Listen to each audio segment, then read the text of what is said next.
आखिर भगवान भोलेनाथ ने क्यों लिया था अर्धनारीश्वर रूप? आइए जानते हैं इस वीडियो में। भगवान शिव को देवों का देव कहा जाता है। जिस भी भक्त पर इनका आशीर्वाद होता है वह जीवन की हर मुश्किल से पार पा जाता है। भगवान शिव के कई रूप हैं, लेकिन इस वीडियो में हम उनके अर्धनारीश्वर रूप के बारे में बात करेंगे। क्यों लिया था भगवान शिव ने अर्धनारीश्वर अवतार? अर्धनारीश्वर भगवान शिव का वह अवतार है जिसमें उनका आधा भाग नर का और बाकी का आधा भाग नारी का था। इस स्वरूप को भगवान शिव ने अपनी इच्छा से धारण किया ताकि वह संसार को बता सके कि सृष्टि के संचालन के लिए नर और नारी दोनों ही महत्वपूर्ण हैं। समाज के विकास में दोनों का ही योगदान है। आज हम आपको इस अवतार से जुड़ी पौराणिक कथाओं के बारे में बताएंगे।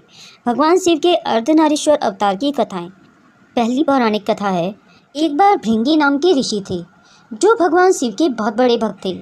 उनकी भक्ति और भगवान के ऊपर श्रद्धा इस कदर बढ़ चुकी थी कि वह शिव के सिवा किसी और को नहीं पूजते थे। माता पार्वती को भी भगवान शिव से अलग समझते हुए उन्होंने कभी माँ की पूजा नहीं की। एक बार भोले बाबा के ये अनन्य भक्त कैलाश पर्वत पर अपने आराध्य के दर्शन करने गए। शिव और शक्ति अलग नहीं है। वहाँ पहुंचकर उन्होंने एक अजीब हरकत की। वे भगवान शंकर की परिक्रमा करना चाहते थे, लेकिन माता पार्वती की नहीं। इस पर माता पार्वती ने उन्हें समझाया कि शिव और शक्ति अलग अलग नहीं हैं। परंतु जब ऋषि भृंगी नहीं माने तो माता पार्वती और भगवान शिव एकदम पास बैठ गए। यह देखकर भृंगी ऋषि ने सर्प का रूप रख लिया और केवल शिव जी की परिक्रमा करने लगा। तब शिव और पार्वती ने अपने रूपों को मिला लिया। वे एक हो गए और तब जन्म हुआ अर्धनारीश्वर अवतार का। हद तो तब हुई जब इस पर भी ऋषि को समझ नहीं आया और वे चूहे का रूप रखकर दोनों को बीच से कुतरकर अलग करने लगे। इस पर दोनों को क्रोध आ गया और तब देवी पार्वती ने ऋषि से कहा कि हर मनुष्य के भीतर प्रकृति का भी भाग होता है जो नारी शक्ति का प्रतीक है। प्रत्येक मनुष्य का शरीर उसकी माता पिता की देन होता है। जहाँ व्यक्ति हड्डी और मांसपेशियों को पिता से प्राप्त करता है वहीं रक्त और मांस उसे माता से मिलता है। मैं तुम्हें श्राप देती हूँ कि तुम्हारे शरीर से माँ यानी नारी से मिला हुआ भाग अलग हो जाए। श्राप मिलते ही भृंगी ऋषि असहाय होकर पृथ्वी पर गिर पड़े। जब उन्हें एहसास हुआ कि वह अपने खड़े होने की शक्ति भी खो चुके हैं, तब उन्होंने देवी पार्वती से इस अपराध के लिए क्षमा याचना की।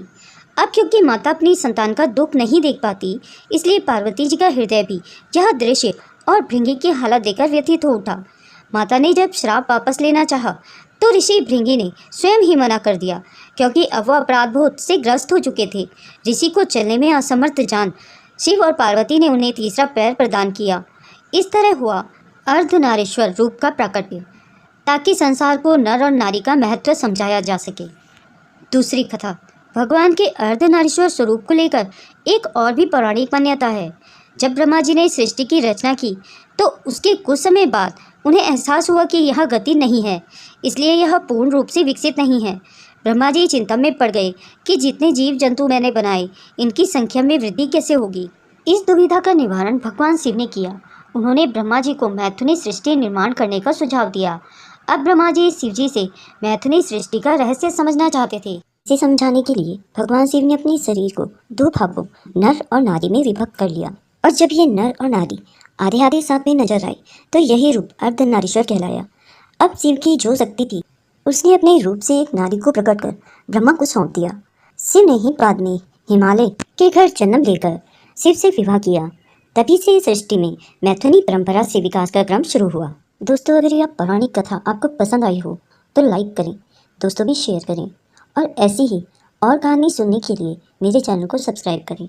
कहानी को अंत तक देखने के लिए आप सभी का दिल से बहुत बहुत धन्यवाद।